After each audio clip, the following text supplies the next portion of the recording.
ମୋର ଝିଅ ତ କାହିଁ ଶରୀର ପରିବର୍ତ୍ତନ ଦେଖାଯାଉଛି। ଗଲାବେଳେ ଫାଙ୍କା ଯାଇଥିଲା ଆଇଲାଣି କଣ ଢୋଲ ଫୁଲେଇକି ଆଇଲଣି?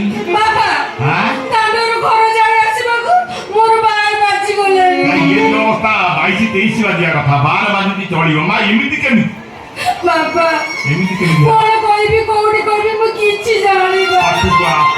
ଆଇଲ ମା?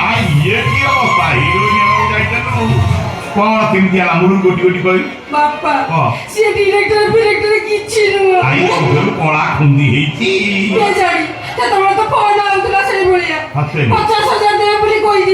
ଇଏ କେମିତି ଏମିତି ହେଲା?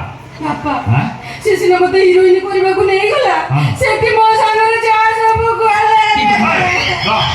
ଯାହା ସବୁ କଲେ କହିବି ଗୋଟି ଗୋଟି କହ କେମିତି କଣ କଣ ହେଲା କି କେମିତି କଲା କହ ଶୁଣିବି ସବୁ କହୁନୁ।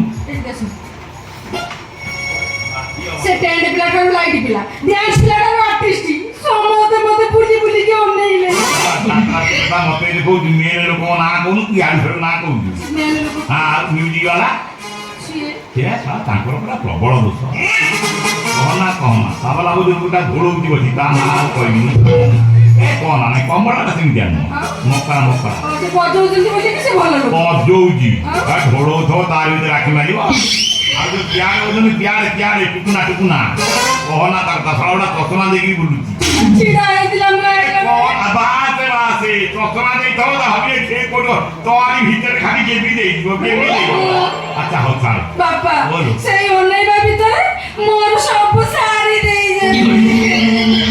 ଶାଢ଼ୀ ଆଣିଲେ ସେ ଟନ ଭାଗ ନେଇନି ସେ ହେଇଟା ସଳା ଶୁଖିଲା କାଠଠୁ ଆହୁରି ଖାଲି ଏମିତି ହବ।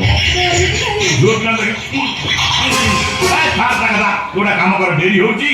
ଶୁଣୁ ମୁଁ କାଲି ଯାଇଥିଲି ସେ ମୁନାର ଭେକେଡି ଆଇନା ଗୋଟା ପଡିଥିଲା 103 ବର୍ଷ ନା 4 ବର୍ଷ ସେ ବୁଢୀ ମରିଯାଇଥିଲା। ସାନ ଭାଇଟା ହଉ କହିଲା ଆଉ ବାଟ ଭାଇ ଗୋଟେ କାମ କର ସୁଧି ବାଜିକି ତମେ ବାରିକ ହବ ତମେ ଟିକେ ଚାଲ।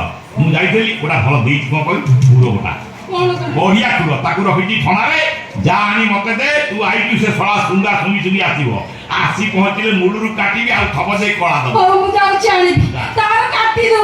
ଯା ତୁ ସେ ଶଳା ନିଶ୍ଚୟ ଆସିବ। ମୁଁ ତା ଗୁଣ ଜାଣିଛି।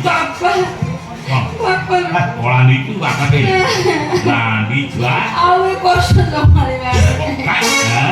ହିରୋଇନ ହେଇ ହଲେଇବୁ ପେଣ୍ଡାଲ